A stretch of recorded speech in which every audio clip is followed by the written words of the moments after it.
Bonjour à tous, aujourd'hui petite revue matérielle avec la box IPv2 par Pioneer for You.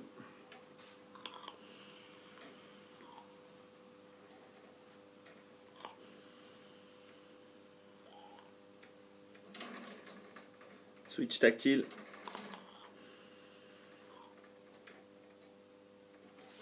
Marche très bien.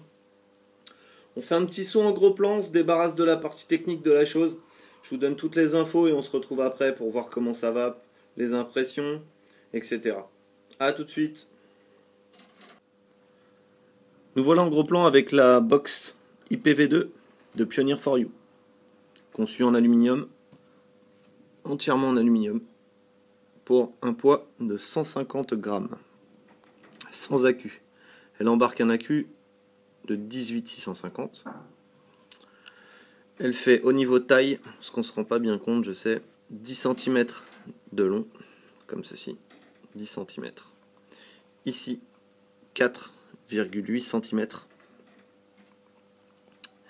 Et en épaisseur, elle fait 2,2 cm, soit 22 mm. Pour tous les atomes 22 sera parfait. On le verra après dans le plan large. Côté électronique, elle embarque un chipset II Cigar SX330+, permettant de fonctionner donc de 0,2 ohm à 3,3 ohm pour vos atomiseurs et de 7 watts à 50 watts de puissance. Elle est munie d'un écran OLED qui affichera la puissance de sortie, la tension de sortie, mesure de résistance et la batterie restante. Au niveau de la limite d'ampérage de cette box est de 16 ampères. Elle embarque également un switch tactile qui se trouve ici et un plot 510 réglable à l'aide d'une vis ici qu'il vous suffira de dévisser pour obtenir une connectique moins profonde ou de revisser pour obtenir une connectique plus profonde, ce qui vous permettra d'être flush avec beaucoup d'atomiseurs. En tout cas, tous ceux que j'ai passé moi dedans sont flush. Au niveau de la protection, elle est équipée d'une protection contre les courts-circuits, d'une protection contre l'inversion de polarité et d'une protection contre la décharge des accus. Donc, ce qui est plutôt pas mal, si vous inversez le sens des accus, vous n'aurez pas de souci de cramer votre box comme sur les DNA30. Au niveau, ça j'en ai parlé, j'ai dit beaucoup, tac. Je relis mes notes en même temps parce que bon, je vous laisse admirer le finish en même temps de la box. Vraiment très joli finish, moi je trouve que ça très qualitatif. Voilà. C'est livré avec un câble USB qui se branche ici. Ici vous avez les évents pour le dégazage et ici les petits trous pour voir les LED. On va le voir dans quelques instants. Je vais brancher un chargeur dessus pour vous montrer les premières fonctionnalités. Donc, prenez un chargeur il y a une câble USB fourni avec, comme je l'ai dit. Prenez, vous l'enfichez dedans. Quand les LED s'éteindront, c'est que la box sera totalement chargée. Voilà, pas plus compliqué que ça. Là, je vais le retirer. Pour allumer la box, il vous faudra presser le bouton Fire. Voilà, 5 fois. La box affichera IPv2 et ensuite elle est allumée. Pour baisser la puissance, vous appuyez sur le bouton moins, pour la monter sur le bouton plus. Vous pouvez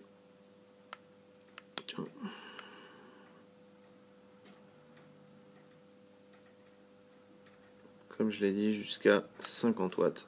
Je ne sais pas si on va le voir correctement parce que l'écran est très lumineux par contre. 50 watts, 7 volts 2, 1 ohm. Et jusqu'à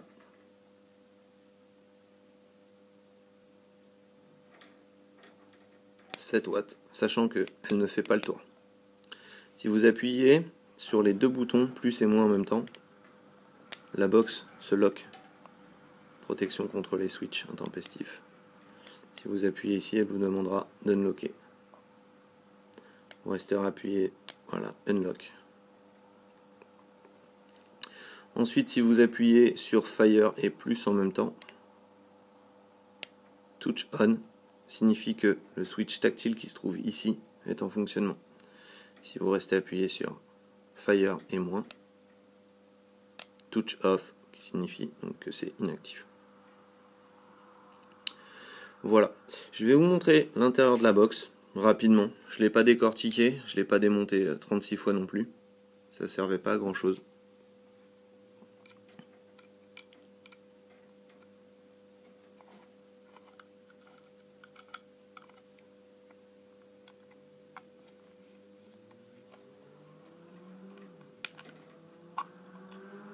Voilà. J'ai placé un accu FS Purple à l'intérieur, moi, 2500 mAh. D'habitude, je mets des VTC 4 ou des VTC 5. Et ce matin, je suis parti un peu vite. Et je voulais tester ce que ça donnait avec ces accus qui sont, on l'a dit, peut-être bien des fakes de VTC 4. Donc, je voulais tester et voir ce que ça donnait. Il y a des vis, on peut démonter. Je m'y suis pas amusé. Il faut savoir que la box, comme je l'ai dit, est garantie 1 an. Donc, est-ce que c'est la peine de vraiment s'amuser ? Ça, je pense que c'est un numéro de série. Voilà. Mais j'en suis pas certain. On peut remarquer la présence de quelques petits points de colle. Petite trace de colle ici, là, et un petit peu sur le fil. Mais dans l'ensemble, c'est très propre. Pôle négatif, on a mis d'un petit rebord pour pas abîmer vos actus, un petit plat. Voilà. Je referme. Il faudra placer dans le bon sens, sinon ça ne se refermera pas. Il y a un sens.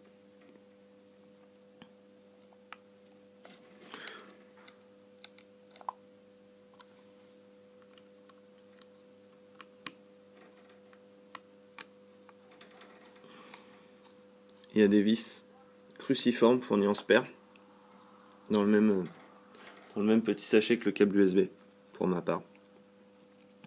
Sur cette face là de la box, vous avez, j'ai cru que c'était rayé au départ mais non, un petit dessin avec des étoiles. Prendre un chiffon si j'en trouve un, voilà.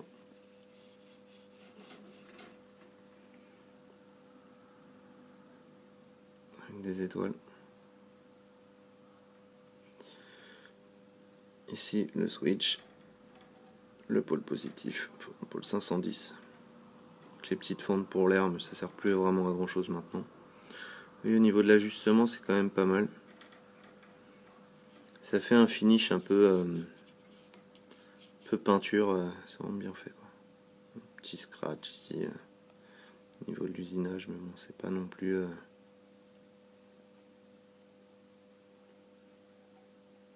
c'est quand même pour moi de la bonne qualité. Je vais l'allumer.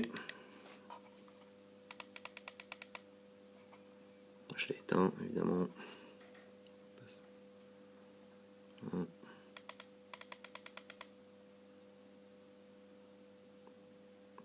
Et on va repasser en plan large pour une autre partie de la vidéo où on va s'en servir un petit peu, regarder un petit peu d'autres choses ensemble sur cette box. A tout de suite.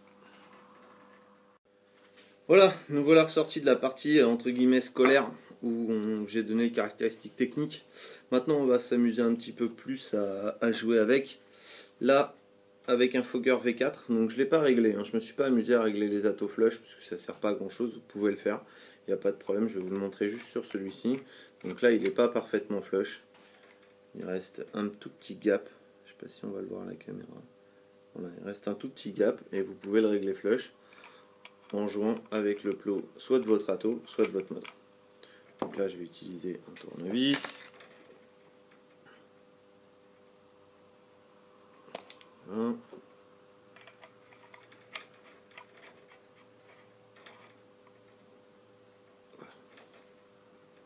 Et là, c'est flush, à peu près. Après, évidemment, il faut que j'ouvre les tubes d'airflow, les airflow sur le. Voilà. Il reste un fond de Red Aster à l'intérieur. À 25 watts.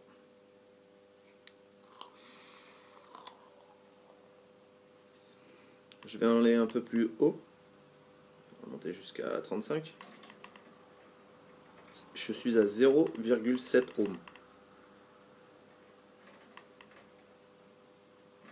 On va se mettre à 40 watts.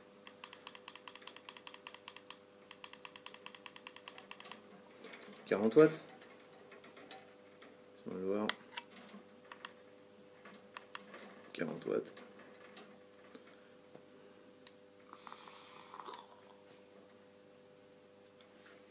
Ça va très bien. Bon, à 40 watts, vous ne tirez pas des barres de 2 heures. Hein. Surtout que là, je suis en nicotiné. Je peux pas faire du power vaping avec ça. Pas là. Ça. Hop. Après. Donc ça, c'est un Fogger V4. Pour vous faire voir ce que ça donnait à peu près. Avec un autre râteau en 22 mm. On va mettre un DCTM de chez Frenchy Fog.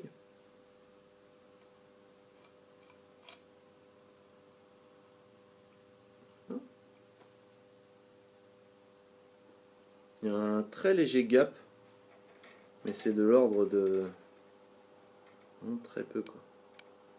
Ici une toute petite arête. C'est vraiment pas grand chose. Bon là par contre il faut que je descende parce que 40 watts sur un carto, il va pleurer mon carto. Je vais me mettre à 10 watts. Ce qui est très bien.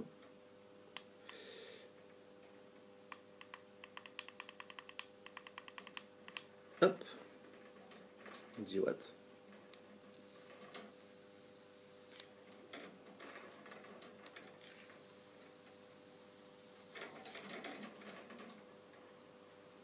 C'est nickel. Ensuite, donc ça c'est un ato en 22. On va passer sur un ato en 21. Un Global RR de chez Global Vape.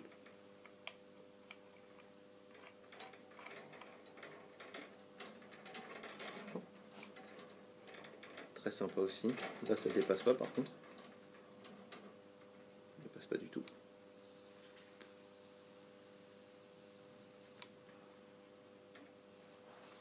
Ce sera pas le plus adapté parce que vous avez un petit comment dirais-je, un petit frein au niveau de l'airflow.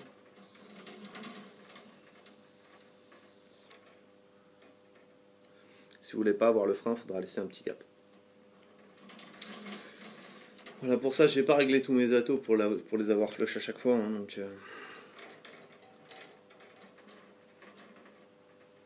ok, Funlight Plus version 2014, donc, voilà. Donc un petit drip en téflon, truc sympa. Bon, là je vais monter, par contre je vais me mettre autour de 15 watts. Hop. 15 watts.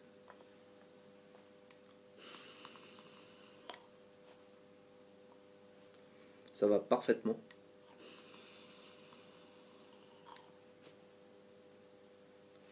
Très sympa. Et maintenant avec un Zenith V2, puisque bon, petit Zenith V2, toujours en 22. Donc là le Zenith V2, il est de mémoire à 0,2 ou 0,3.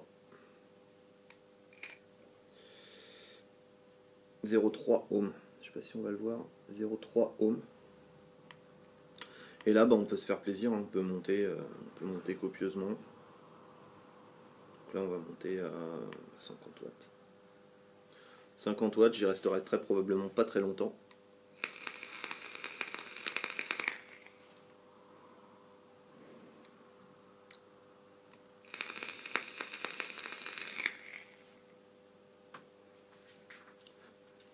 Impeccable. Là, j'ai fait un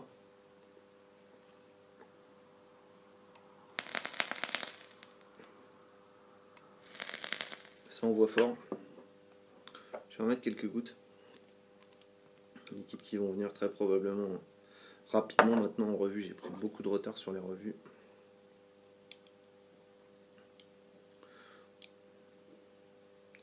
Je dis pas forcément, j'ai eu très mal au bras pendant quelques temps là.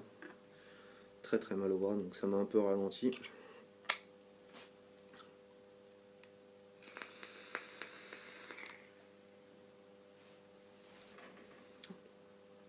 Ça marche parfaitement à 50 watts, elle me dit qu'elle envoie 4 volts 2 sur 0,3 ohm.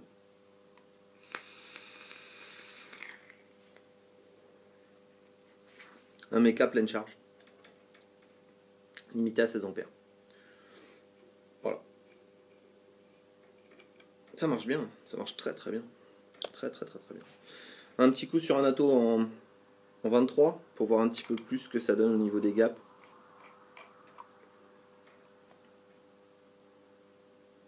C'est pas énorme. Hein. Il y a un petit gap malgré tout. Et elle même de l'autre côté. Là par contre il faut que je redescende encore une fois. Pardon.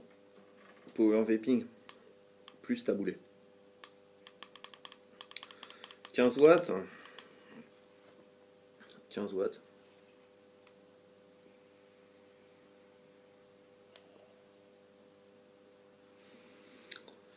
Voilà, la petite fonctionnalité tactile.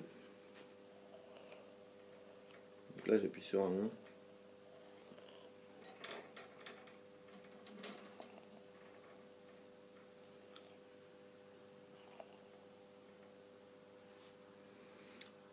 Ça marche très bien. Les plus, les moins. On se fait les plus, les moins. Côté plus, la compacité de la box. Elle est vraiment super sympa, j'aime beaucoup. Ça tient dans ma grosse papate, ça tient très très bien. C'est très bien. Si on veut sortir avec quelque chose d'un peu discret, on va dire...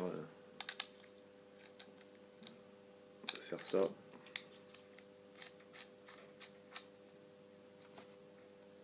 C'est correct.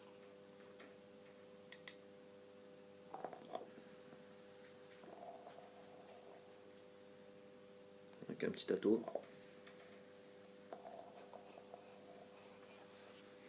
Sympa, ça marche très bien. Les petites choses, les switches, un peu cliquis. Mais bon, rien de bien dramatique.